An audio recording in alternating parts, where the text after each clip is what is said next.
She's the girl whose face always dons a smile, except during calculus tests, and who is constantly practicing her British accent.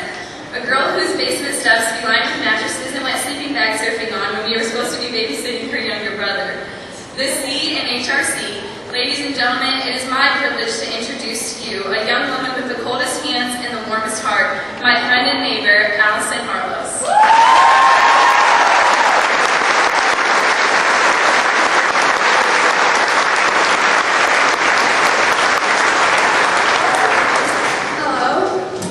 Well, the time is finally here, and I think I can talk for everyone when I say that these past few weeks have flown by and it's quite not all real yet. I kindly ask you to put away all tissues, store your tears, and lay back in your chair so we can get on with the speech. When I found out that I was valedictorian, I was very excited, and I knew that the speech came with this title, but I didn't know how hard it was going to be to write this. In the words of Lisa, don't cry because it's over, smile because it happened, easier said than done. This is my last and only chance to impart any words of wisdom and express my gratitude to the class, all their families, and the faculty of Ayersville. No pressure, right?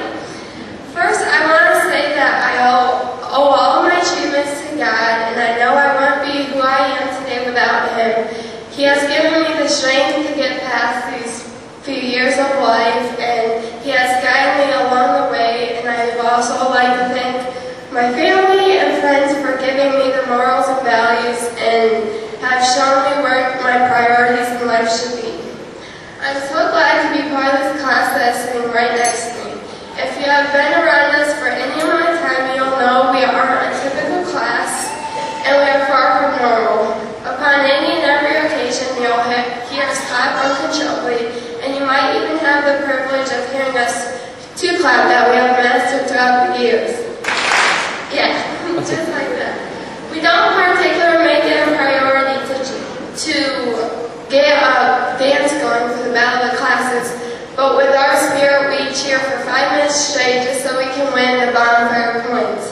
Also, we had the Locker of None this year, where if you contributed any amount of food to this locker, you could get it and get the food at any time of the day, whether it was funded or pudding. That was just a few examples how unnormal we are. We are one big united family. I believe that we have broken many of the stereotypes that we can be ourselves no matter who we are with.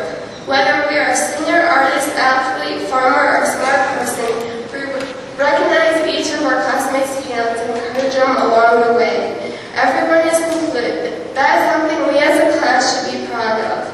I have no doubt in my mind that we have the best foreign exchange students also.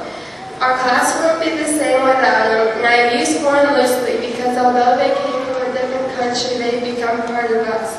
I'll never forget when I first heard Mia sing, when I was convinced along with others that Anton was arrested because of the plane they pulled on us, or even the other night when Lisa had to show me where my house was because I didn't know the own way, and she did. You'll be greatly missed, and I think I can speak for all of us when I say it. You are so full of love, talent, passion, and we will miss you. Thank you for a great year. Not only is our class not normal, but our teachers are far from normal, if you didn't know. Most teachers teach, but our teachers invest in our lives. They go beyond the classroom and they care about our lives.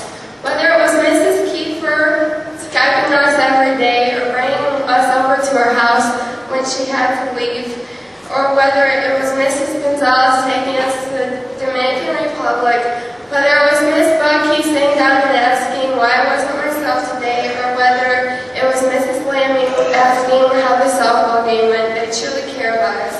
For me, these past couple of years have been special because God provided me with opportunities to take learning outside the classroom. This past March, I got to travel to Guatemala for a medical mission trip, and I've got to apply to all I've learned for the past 12 years and change people's lives. That's what school is all about, and that is priceless.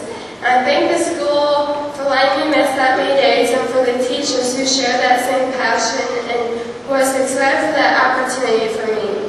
With all this to say about being normal, I keep the verse of Romans 12:2 always on my mind. especially during the time we are living in right now. It says, "Don't copy the behavior and customs of this world, but let God transform you into a person by changing the way you think. Then you will learn to know God's will for you, which is good and pleasing and perfect." I love it because God is telling us not to be normal, to not follow the patterns of the world, because the world doesn't always know what's right in God's eyes. So as we go off to college and go our separate ways, remember to always be yourselves. Follow close to your values and don't be